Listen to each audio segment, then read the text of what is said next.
Hi friends, welcome to VSV logs. உங்கள் அனைவருக்கும் எனது அன்பு வணக்கம்.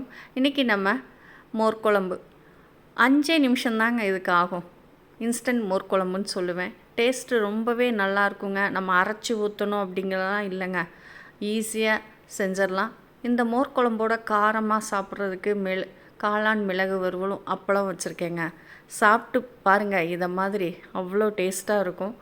செய்கிறது ரொம்ப ஈஸி. காலையில் நம்ம சாப்பாடு கட்டுறதுக்கு இந்த குழம்பு ரொம்ப வசதியாக இருக்குங்க. இதுக்கு நான் தயிர் புளிப்பே இல்லாத தயிர் தாங்க எடுத்திருக்கேன். அப்போந்தான் அந்த டேஸ்ட் நல்லாயிருக்கும். இப்போ தாளித்து கொட்ட வேண்டியதாங்க வேலை. இதுக்கு நான் தேங்காய் எண்ணெய் ஊற்றியிருக்கேன்.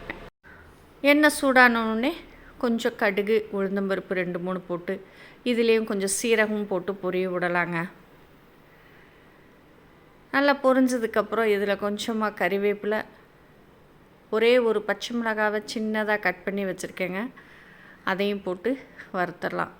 பச்சை மிளகாய், இஞ்சி, வரமிளகாய் எல்லாமே நம்ம இதில் தாளிக்கிறதுக்கு போட போகிறோங்க. இஞ்சி இந்த மாதிரி சின்ன சின்னதாக கட் பண்ணி வச்சுக்கோங்க. பச்சை மிளகாவையும் இந்த மாதிரி சின்ன சின்னதாக கட் பண்ணி வச்சுக்கோங்க. இதெல்லாம் நல்லா வதங்கணும், இல்லைன்னா பச்சை ஸ்மெல் வரும். நல்லா வதக்கிக்கிட்டு அதுக்கப்புறம் சின்ன வெங்காயம் ஒரு 5 வெங்காயத்தை இந்த மாதிரி கட் பண்ணி வச்சுருக்கேங்க. இதையும் நல்லா வதக்கிக்கலாம். வெங்காயத்தை நல்லா உதுத்து போடுங்க. இந்த வெங்காயமும் நல்லா வறுபடட்டுங்க.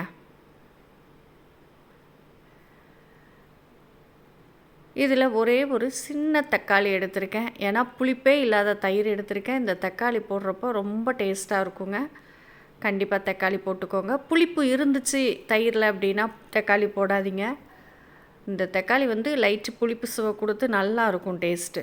இதில் கொஞ்சம் பெருங்காயத்தூளும் மஞ்சத்தூளும் சேர்த்துக்கணுங்க.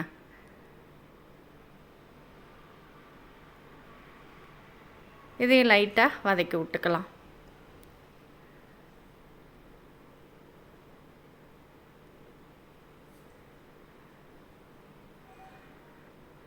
நல்லா வதக்கி விட்டுட்டு நம்ம தயிரை சேர்க்கணுங்க.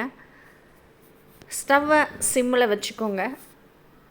தயிர் சேர்த்துட்டு அந்த தயிர் பச்சை ஸ்மெல் போய் லைட்டாக சூடானா போதுங்க. ரொம்ப சூடாயிருச்சு அப்படின்னா உங்களுக்கு திரிய ஆரம்பிச்சிரும். அதனால் பச்சை ஸ்மெல் போகிற வரைக்கும் அடுப்பில் வச்சு இந்த மாதிரி கிளறி விட்டு இறக்கணுங்க. இதுக்கு தேவையான அளவு உப்பும் போட்டுடலாம். அவ்வளோதாங்க, குழம்பு ரெடிங்க. இந்த மாதிரி செஞ்சு பாருங்கள், ரொம்ப டேஸ்ட்டாக இருக்கும். நம்ம மோர் குழம்பு அரைச்சிலாம் ஊற்றி செய்யணும் இல்லையா, இது குயிக்காக 5 நிமிஷத்தில் ரெடி பண்ணிடலாங்க. வெறும் தயிர் ஊற்றி சாப்பிட்றதுக்கு பதில் இந்த மாதிரி நீங்கள் செஞ்சு சாப்பிட்டு பாருங்களேன், அவ்வளோ டேஸ்ட்டாக இருக்குங்க. இதை ஒரே ஒரு நிமிஷம் மட்டும் ஸ்டவ்வில் வச்சுட்டு இறக்கிடணுங்க. வீடியோ பிடிச்சிருந்தா ஃப்ரெண்ட்ஸ் சர்க்கிளுக்கு ஷேர் பண்ணி விடுங்கங்க.